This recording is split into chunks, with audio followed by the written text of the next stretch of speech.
চীন, তিব্বত দিয়ে সিসাপাংমা এবং চৌরিউ। সিসাপাংমা 26,300 ফুট, পৃথিবীর 14 উচ্চতম এবং চৌরিউ 6ষ্ঠ উচ্চতম। এবং যদি চায়না বা তিব্বতে যদি বর্ডার বন্ধ করে দেয়, যদি কোনো সমস্যা তৈরি করে, তাহলে আমি কাঞ্চনজঙ্ঘা, ওখান থেকে কাঞ্চনজঙ্ঘা পৃথিবীর 3য় উচ্চতম শৃঙ্গ আরোহণে চলে যাব এবং অক্সিজেন ছাড়াই আমার করার ইচ্ছা আছে। এবং এটাকে ডেথ জোন বলা হয়, মৃত্যু উপত্যকা। মেডিকেল সায়েন্সে এটাকে ডেথ জোন বলে।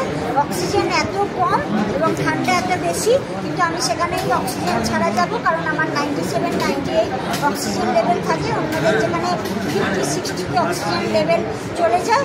এবং এইটা করার জন্য আমি যেটা চেষ্টা করি, বেশিরভাগ সময়টা হাই অল্টিটিউডে কাটাতে, ডেথ জোনে।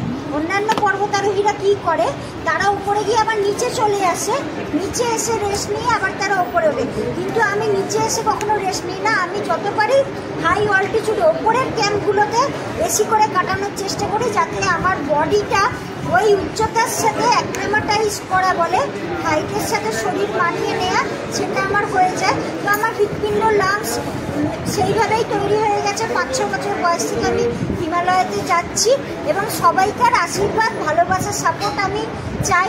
বন্ধন ব্যাংক তো আমাকে সাপোর্ট করেইছেন, কিন্তু আরও এখনও অভিযানের এখনও খরচা বাকি রয়ে গেছে। তো এইভাবেই যেন সমস্ত চন্দননগরবাসী, সারা রাজ্যবাসী, দেশবাসী যেন আগেও যেভাবে আমার পাশে থেকেছেন, ভালোবাসা দিয়েছেন, সেভাবেই যেন সবসময় পাশে থাকেন। তারা আরও আমার ওয়ার্ল্ড রেকর্ড করার ইচ্ছা আছে। আত্মবিশ্বাসী পেয়ালি ইতিহাস তৈরি করতে যাচ্ছেন।